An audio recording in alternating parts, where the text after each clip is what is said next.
My name is Jochem de Groot. I'm a senior policy advisor for the Netherlands Ministry of Foreign Affairs on internet freedom, human rights online. There is often a perceived conflict between cybersecurity and personal privacy, but as long as there's a rule of law, an independent judiciary, and oversight, they don't have to necessarily be conflicting. However, I do think that there's a lot of countries that are in transitional phases or do lack an independent rule of law where they do conflict because cybersecurity measures are often very broadly defined and can be abused. The language in them can be abused for all kinds of political purposes as well.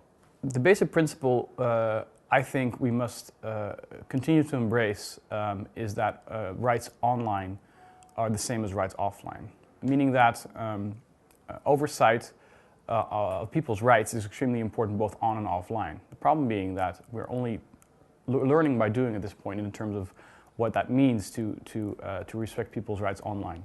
And I hope that in an ideal world we would have to assure that online rights are respected in a way that really reflect the diversity of new issues that are on the table.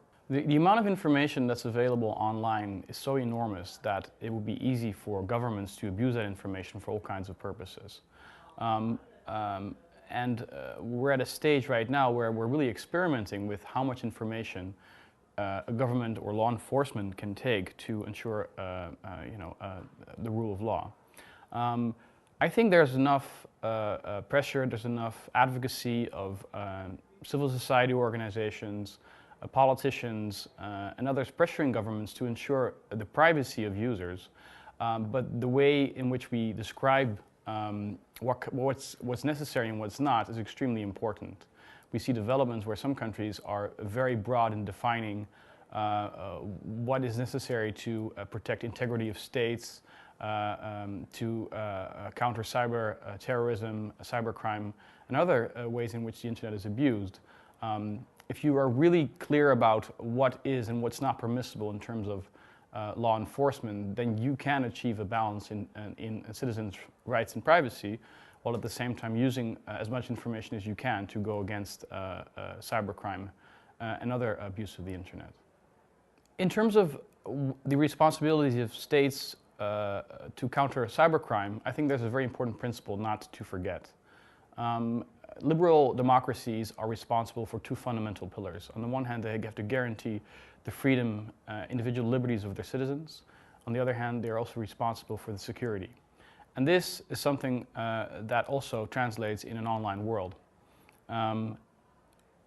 It is very difficult to achieve a balance if more and more online movements ask for new answers to new problems. Our basic principle should be that offline rights also apply online, but if online rights are not defined in a way that we have experienced with them offline, we have to really look at proportionality and applicability of them in a case-by-case basis, taking a basic standpoint that digital rights are our starting point. There is an international digital arms race and it is intensifying. The extreme amount of technology that's being abused by authoritarian regimes often comes from developers and companies in the West. And this is something that worries us and that we feel we must make clear rules about. Self-regulation is not enough in this sense. This is why the Netherlands government has proposed time and again in the European Union to assure that we include certain types of technology under the dual-use directive that puts it on par with certain types of weapons trade. We believe that it is clear that some countries will, if they get access to certain types of technology, will abuse it for human rights infringement, and we must stop this.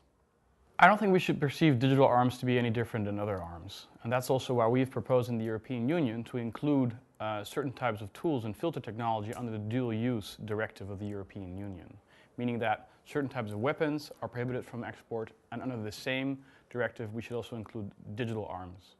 We've come to a point in a global debate about internet freedom, internet governance and related themes whereby the example especially Western countries have in the middle long term is extremely important. A problem that I've I've come across time and again is that within the broader discussions about cyber policy, there's a lot of concentration on specific issues within cyber policy that people start specializing in and speaking about at length. Cybersecurity measures, privacy, intellectual property rights, human rights, digital rights issues, but there's no coherent policy made by governments to ensure that all these rights are balanced and respecting each other.